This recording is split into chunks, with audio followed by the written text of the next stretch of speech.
Hello and welcome to my channel. My name is Ijima Fab. I'll be taking you how to make this V-neck scrub neckline and also how to use it to properly cut out the back neckline. So you will notice that the depth of the neckline is a deep one. So if you don't want yours to be as deep as this, keep watching so that I'll tell you what to do and what not to do. So I'll be working with this fabric and I've gone ahead to cut it out. I have the front and the back cut out here, and you can notice that I did not work on the neckline. So the next thing I'm going to do now is to set this aside and start with the front neckline. So for the front, I'm going to go inwards by 4 inches. So this is for the neck width, and for the neck depth, I'm going to come down by 9 inches. So here now at this point, I'll be coming in at that 9 inches by half of an inch. So the next thing I'm going to do now is to connect it to the neck width. So at this point here, you would notice that I made mention of the neck depth being deep. So what I did was that I went downwards by 9 inches. So if you don't want yours to be deep, go in by 8 inches or 7.5 inches. So I'll be adding my gum stay at that point there just because of the tension that will be happening around that part. So after that, the next thing I have is this fabric piece here. I have 3 inches by 15 inches in length. The next thing I've gone ahead to do is to add my visible interfacing for stability, and I'll go ahead now to iron it out.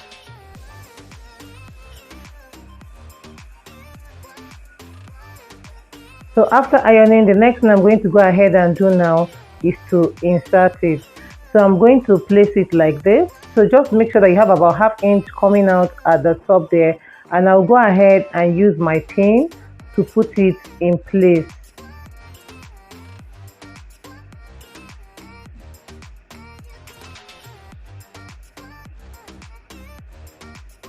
So after attaching with my pin, the next thing now is to come down from the neck depth by half or quarter of an inch. So that's where I intend to stop my stitch.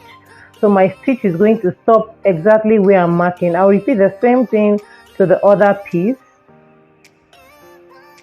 So marking where I want my stitch to stop, and the next thing I'm going to do now is to mark my seam allowance. So this is going to make it easier for me when I get to the sewing machine. So after this, I'm going to sew straight down and stop at this point. I'll sew straight down and also stop at this point. So the next thing I'm going to do now is take it to the machine and follow the lines. So you can see where I'm stopping and back stitching. I'll repeat the same thing to the other side. When I get to the end, at that point I made there, I'll also back stitch. So after sewing, this is what I have. The next thing I'm going to go ahead and do at that point there where I'm pointing the two ends of the neck depth, I'm going to go ahead and notch it. So while notching, I will notch it close to the seam line I made.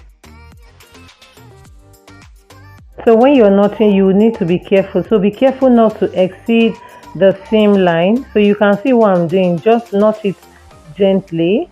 So don't be in a hurry. Then I'll go over to the other side and do the same thing. So I'll be careful not to exceed the seam line.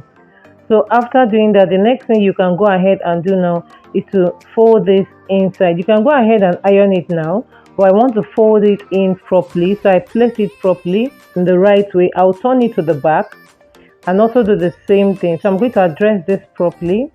So after doing this now, I'm going to go ahead and use my iron to press this down. So after iron, this is what I have on the right side, and on the wrong side, this is how it looks like. So the next step now is to go ahead and lift these pieces up, the fabric piece and that little piece that we have. We're going to be sewing it together. So when you're sewing, you need to be careful in order not to grab or sew the main fabric. So we just want to sew this too. So the fabric piece which we're using for our V-neck, and also that little piece that is coming out. So watch what I'm doing and how I'm going to sew this. So you can see I'm sewing and trying to avoid the main fabric. Go close to it, but do not pick the main fabric. So after sewing, I'm going to cut out the thread, and after that, the next thing I'm going to do now is to turn it to the right side so that you can see how it looks like. So this looks neat already, but I'll also go ahead and use my pressing iron to iron it out. So after iron, this is how it looks like. So this is the inside the wrong side of the fabric, I'll go ahead and cut out the excess because we don't need it now. So after cutting it out, I'm going to fold it into two so that I can trim out the top neckline, and I'm going to trim out the excess that I have at the top. So after trimming the excess, the next thing to go ahead and do now is to use the front panel to cut out the back panel. So you can see I placed the front panel on top of the back panel. So while you're doing this, ensure to align your fabric properly, your fabric panels properly, please. Make sure that they are aligning properly so that we don't have any mistakes. So from the neckline, I'm going to come inwards by 1/2 of an inch on the back neckline. So I'm coming inwards by 1/2 of an inch, just so that the 1/4 of an inch, sorry, I meant to say 1/4 of an inch, so that the 1/4 of an inch can serve as seam allowance for the back neckline. So you know we've done sewing the front neckline, and now if we have to cut exactly what I have on the front neckline, the back neckline will end up being bigger than the front neckline. So I'll come down by 1.5 inches on the back neckline, and the next I'm going to go ahead and do now is to cut this out. So after cutting out, I'm going to go ahead and trace out or cut out my facing for the back neckline. So I'm going to trace out the neckline, and when I get to the shoulder part, I'm going to extend it by about 2 inches. So I'm going to take this off now and continue tracing out. So I want the facing to be about 2 inches wide, and after tracing it out, I'm going to go ahead and cut it out. The next thing I'll go ahead and do also is to add my visible interfacing for stability, attach it to the neckline and turn the neckline. So after turning the neckline, this is what I have. Now I'm going to attach the front panel to the back panel. So I'm placing them right sides facing each other, so you can see what I'm doing.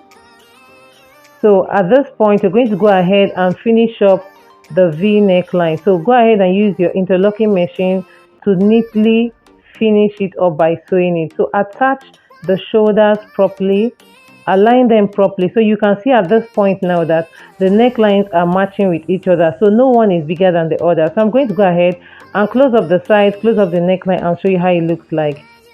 So after joining at the shoulder, this is what I have. So you can see a V-neck or a scrub neckline. You can see how it's sitting pretty at the shoulder. So we don't have a bigger shoulder or a wide shoulder. So the best way to go about this is, first of all, to cut out the front neckline. By the time you're done cutting out the front neckline, you go ahead and use it to cut out the back neckline so that you have a very good result. So at the end of the day, you can see what I have. So guys, we've come to the end of this video. Thank you so much for watching. Please like, share, and subscribe.